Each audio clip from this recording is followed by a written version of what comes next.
Welcome back to the sanctuary of truth, dear news around family. Tonight, we do not merely step onto a red carpet, we step into an arena where the battles are fought not with swords, but with glances, whispers, and the undeniable electricity of the human heart. In the world of fame, silence is often mistaken for absence, and discretion is misread as deception. But there comes a moment when the dam breaks, when the carefully guarded fortress of privacy must lower its drawbridge to let the world see the reality within. We are about to unravel a night that will go down in history, a night where Barış Arduç and Elçin Sangu stopped playing by the rules of the industry and started writing their own destiny in bold, indelible ink. Before we plunge into this ocean of emotion and revelation, I invite you to anchor yourself with us.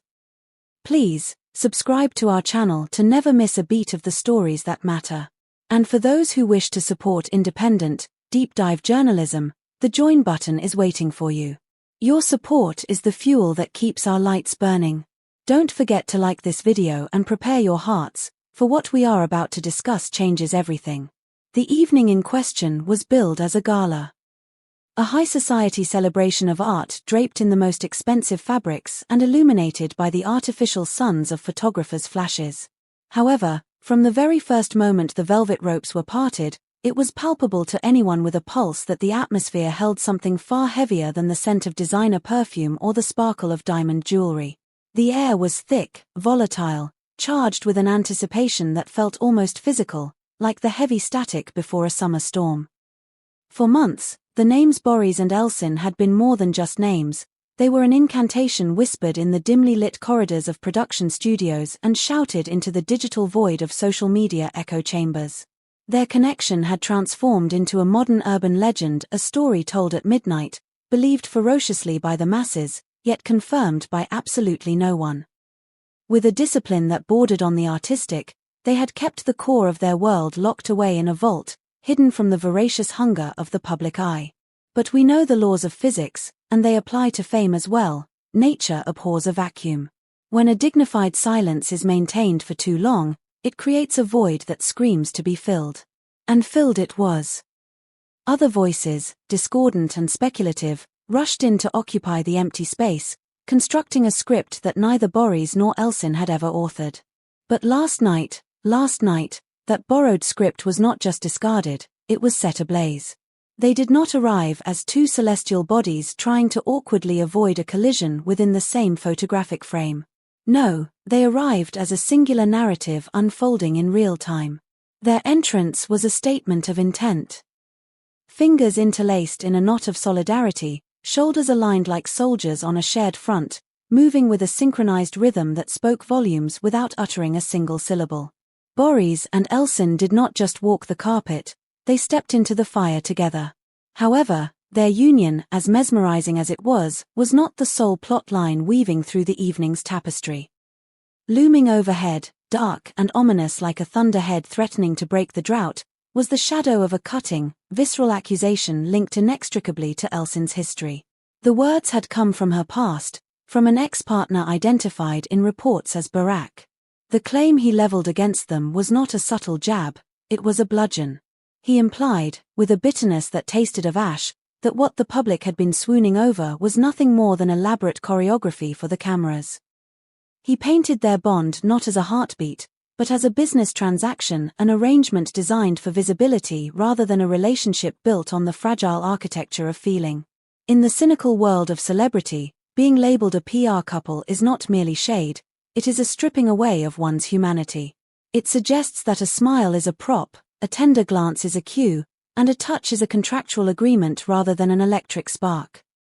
This allegation had drifted through the news feeds like a toxic smoke, meant to sting the eyes of believers and stain the reputation of the actors.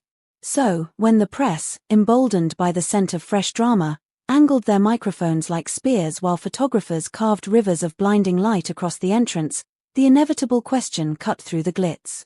It bypassed the pleasantries and found its way directly to Elçin. And this is where the night pivoted. The warm, practiced red carpet smile that had been playing across her lips didn't just fade into neutrality, it recalibrated into something made of steel. The shift was definitive and breathtaking to witness. She ceased to be the actress playing a part, She became the advocate for her own soul. The hum of the room altered, the ambient noise dropping away as if the entire gala leaned forward in unison to catch the frequency of her truth. Her voice, when it finally bridged the silence, was not loud, it did not need to be, but it was constructed from an unbreakable material. She declared, with a poise that was regal, that she would not permit anyone, past or present, to reduce what they possess to a mere strategy. She spoke of agency, of the sacred right to choose. She elucidated that her life, her love, and her present reality are hers to claim, territories that are not open for colonization by anyone else's narrative. She made it crystal clear that while relationships can evolve, creating galaxies or turning to dust, her independence is not a topic up for debate. What we share is real, she insisted, her eyes scanning the crowd, challenging any dissenters. She rejected the exploitation of her name and her emotions with a finality that echoed off the gilded walls. This tension she addressed hits a nerve that extends far beyond the velvet ropes of a gala. It touches a universal human experience. So many of us know the feeling of the past trying to kick down the door of the home we have built in the present. I have to ask you, the insightful viewers of News Around, how many times has a past figure tried to pull you back into the dust of what was, just as you were settling into the warm light of what is? Do you believe that such interventions are born of genuine hurt, or is it a power play, a desperate need to control the narrative even after the curtain has fallen? We want to read your stories and your analysis in the comments below. And please, if you stand with those who speak their truth, hit that like button and consider joining our channel to support this platform. If Elçin's stance was the shield, impenetrable and shining, then Boris's subsequent move was the blade, swift, precise, and cutting. Up until that precise moment, he had been the quiet constant beside her. A sentinel with eyes alert, posture protective, and a presence as steady as a mountain. But watching the pressure funnel toward the woman beside him, witnessing her being asked to validate her deepest feelings as if they were bureaucratic paperwork to be stamped, broke his boundary of silence. He stepped forward. It was not a move of arrogance or aggression, but a grounded command that pulled the focus of every lens in the room without the need for theatrics. He took the microphone, and the room went taut and still, the air suddenly thin. He began by acknowledging that they had kept their peace for a long time, choosing dignity over defense. His voice carried the weight of restraint and the profound fatigue of being constantly misunderstood by strangers. Denying rumors wasn't the point, he explained with a patience that was wearing thin. The point was the genesis of their bond. He didn't speak of meeting at a glamorous party or on a set gleaming with artificial stage lights. He spoke of a different internal landscape entirely. We found each other, he said, when life had left us open, fragile, and exposed. Vulnerable. That word hung in the air, heavy with all the tragic and beautiful things that never get posted on Instagram. This wasn't chemistry curated for ratings or magazine covers. It was two souls recognizing a shelter in one another when the world outside was deafeningly loud and incredibly lonely. You don't build a ruse out of vulnerability, he argued. You build convenience. And this is not convenience. He made it unequivocally clear that he has absolutely no patience for anyone who treats their profound connection like a marketing strategy. When a journalist, perhaps pushing their luck, prodded about whether Barak's remarks had rattled him, Boris didn't hide behind the safety of social niceties. He stated plainly that dragging the corpses of past relationships in front of the living present like a spotlight is fundamentally unfair. History exists, he conceded, but it does not get the right to eclipse joy. And then he drew the line in the sand, a boundary of fire. If calling us counterfeit is what passes for normal conversation, then don't expect us to stay quiet. It wasn't a shout. It was a standard, set firmly in the bedrock of their reality. The internet, naturally, responded in seconds, the digital synapses firing across the globe. Timelines lit up, christening him the partner who doesn't flinch, the man who stands up and stands near. But the calm strength of that moment didn't happen in a vacuum. The campaign to discredit their bond hasn't only played out in public comments or press snippets. It made its insidious way into private rooms, whispered in corners where it could sting the most. We are told by insiders that friends had urged Boris to speak long before this night, warning him that silence in the face of such serious accusations can be mistaken for weakness or guilt. Imagine the split inside him. The instinct to protect what's real by saying nothing to keep it sacred, versus the need to guard what's real by saying enough to defend it. The turning point wasn't bruised pride, it was witnessing the attempt to diminish what Elçin feels that flipped the switch. Amidst the volleys of aggressive questions and the blinding storm of flashbulbs, their bodies spoke a second language that the most attentive observers never miss. Hands found each other and stayed, an anchor in the storm. Her fingers tightened around his when the questioning got sharp. His stance angled toward her, creating a physical barrier against the onslaught. At one point, barely caught at the edge of a lens, he leaned in and whispered something small enough to belong only to them, yet powerful enough to steady her. The rumor running through the backstage corridors is that he said, "Whatever comes, we stand together. Let them see." More potent than any press statement, that private reassurance radiated outward. They looked at each other and shared that subtle, knowing smile, the kind that says, "We know what we have, and that is enough." That look cannot be rehearsed in a mirror. It appears only when the world is chaotic, but the heart is sure. This brings us to a critical question about the industry we watch so closely.